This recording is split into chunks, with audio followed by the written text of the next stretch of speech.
So I'd like to introduce Jonathan Radcliffe, who's a real expert on storage and how that gets applied, and he's going to chair our panel session at the end of the day, but also give us some insight now into how these technologies work.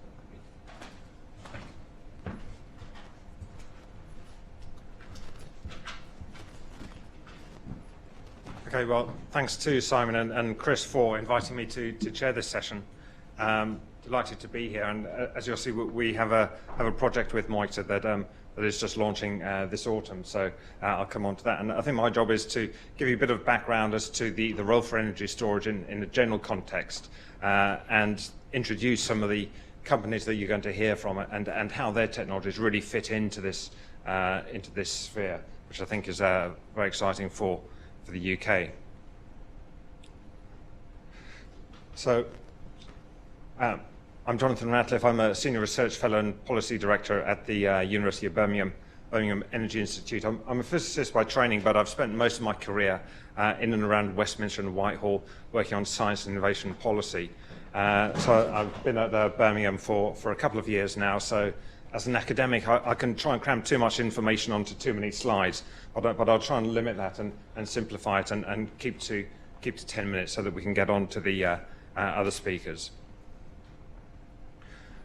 So this will be a sort of diagram that you'll be familiar with, just to set the scene. And it shows how the UK can meet its renewables targets for 2020. And to me, the important aspects are where we've come from about 10 years ago in 2000. So we're looking at different renewables technologies on these different lines, and how they're going to grow or have grown over the last 10 years. And really, it's just to show, well, we come from a very low base where the energy system was dominated by technologies which we could deploy, which would generate electricity on demand and meet our demands very effectively. And we're going to a situation in the 2020s where we could have more than 50% of instantaneous power coming from these sources. And that in itself is a challenge, but one of the biggest ones is getting from where we were to where we're going, and establishing the sort of the engineering and policy regime that can allow that to take place. So you can see that the main technologies being onshore and offshore wind and solar PV at the bottom, which the ambition for which has grown over the years. Looking out to 2050, you can see that this is set to continue. So the blue line here is again that those renewables increasing out over the decades through the 2020s and continuing to go up. So this is in terawatt hours, the amount of energy per year, but it's really that increase from a very low base that we've been at. The red line is the demand side. So we've got the supply side in blue showing where the electricity is coming from. The red line is showing where it could be going to in terms of providing electrified heat and transport. Now that's important because some of those technologies will allow us to balance a system that is dominated by variable renewables. But the problem is that under this scenario from the DEC pathways, which is a fairly standard view of how the world could develop, the timing isn't ideal. We'll probably see the electric vehicles and heat pumps come towards the end of the 2020s, whereas we've got the renewables, the variable renewables coming out now. And in the dotted green line, you can just see this as a ratio. So a very steep ratio where we've got these variable renewables, but not really the technologies that can help us manage them. And to me, the danger is that to provide the flexibility that we need, we build out the conventional technologies using fossil fuels that then begin to take away the value from any further technologies that might come along in the future. So there's a need on the UK energy system for flexibility if we follow this sort of route through the 2020s and out to 2050. And the table on the right-hand side shows you the sort of the timescales over which those challenges will be presented, and they run from minutes through hours and out to months. Given the different challenges around heat and providing electricity on a daily basis. So there's a wide spectrum of challenges that we need to meet. At the moment, energy storage is provided by a number of means, most traditionally through coal or gas that is sitting in reservoirs or in piles of coal next to power stations. So here's one. You can see a big pile of coal in the top right-hand corner. About 1 million tons of coal that you might have, providing 3,000 gigawatt hours.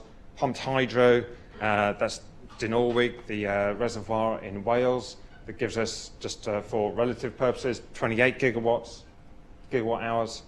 But we actually have quite a lot of distributed storage already in the form of hot water cylinders in homes. And if you aggregate that up, then we've actually got much more than the current pumped hydro. So I think this is where, if we're thinking about distributed energy storage, there's a massive potential there that can be aggregated together and actually make quite a large contribution to the energy system. There's a wide range of different technologies out there, and given the number of different challenges that we're going to face, it will need a full spectrum of technologies that can operate over different timescales and over different energy levels. And you can see just the range of different technologies that are operating here. When we're thinking about batteries, they sit in a spot right in the middle that occupies quite a wide range of different services that can be provided, and I think that's part of the challenge. Just think about whether it can get value from any of those. So not only storage can provide that flexibility, but other technologies as well. And it's as well just to think about how these fit together in the energy system. So we could have the flexible plant through CCGT or other generation technologies. There can be demand-side response, into which distributed storage sort of fits in by itself, and we can have interconnection to other countries to provide some of this flexibility. Energy storage is a real technology that can help capture some of the off-peak electricity that's being generated and deliver it back at peak times without compromising any national security of supply aspects that interconnection might raise, or require any behavioural change from consumers. As Simon's mentioned, that there's a number of other countries that are going down this route. In Korea, they're looking at how storage can be part of a smart grid or meeting cooling demand in the summer. Germany is providing incentives for batteries alongside PV, and you've heard some of the examples in the US as well, in California, Texas, and New York. So it's an area that is really growing globally. A lot of this is driven by some of the analysis at systems level that shows how distributed energy storage is one of the areas that will provide real value back to the system. And the analysis that's been done by Imperial College actually begins to put a quantification on this that's immensely helpful when you're trying to make the case. So there's a number of barriers to deployment. I won't spend too much time on this, but the technology is only one of these. The market, extracting the market, building up a business case, and operating within the current regulatory and policy framework doesn't make it easy for that value, that system value, to be extracted into a business proposition. There's a few things that are going on through DEC that begin to allow that to come through, but the case has to be made still so that the companies can really turn that value into commercial products.